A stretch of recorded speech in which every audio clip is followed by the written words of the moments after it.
सरांचे गेल्या डेमो दिल्या त्यांना बोलून घेतलं आणि स्वतःचे त्यांचे डॉक्युमेंट्स काढून घेतले. त्याचं कारण काय माहिती आहे तुम्हाला?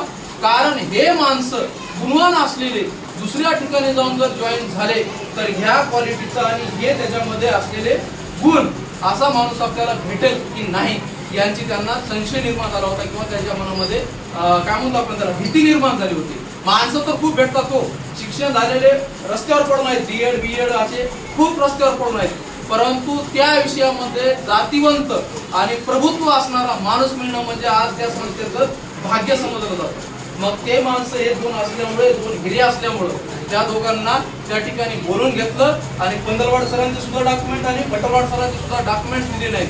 सरांची खूप इच्छा होती हातगावला जॉईन व्हावं, जवळच्या जवळ नांदेड आहे आपल्याला घराजवळ, तुम्हाला कधी कधी मार्गदर्शन करता येईल. सरांनी मला बऱ्याच वेळेस बोलून दाखवलं होतं, परंतु त्या लोकांनी त्या सरांना तिथं पाय टाकल्यानंतर त्यांनी एवढं सरांच्या बोलण्यामधून आपलं आपुलकीपणाची जाणीव त्यांना निर्माण करून दिली. त्या माणसांना सरांना सोडायची अशी त्यांची इच्छा झाली नाही. अशा प्रकारे आता आपले भटरवाड सर 9वी 10वी या वर्गाला शासन नियमाप्रमाणे किंवा गव्हर्नमेंट शिक्षक म्हणून आता सर तर कायमस्वरूपी झाले आहेत. सर आता त्यांच्या निवृत्ती वयापर्यंत शासनाचे आता ते कामगार म्हणून ते झाले.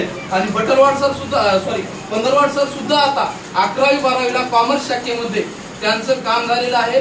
सरांना एवढं जबरदस्त झालेलं आहे की सरांनी पहिलीच परीक्षा दिली आणि सरांचं काम झालेलं आहे. त्या अशा प्रकारचे आपले 2 शिक्षक आपल्या लोहार शहराला भागलेले आहेत आणि सगळ्यात चांगलं नशीब तुमचं आहे की ज्या सरांच्या हाताखालून तुम्ही आतापर्यंत 10वी पर्यंत आलेले आहात. मी ज्यावेळेस शिकवायला त्यावेळेस तुम्ही भटरवाड सरांचं माझ्यापासून गुणगान करत होता, सर असे शिकवत होते तसे शिकवत होता, परंतु आता तेच भाग्य त्या ठिकाणच्या असणाऱ्या तुळजापूरच्या संस्थेला आता लाभणार आहे.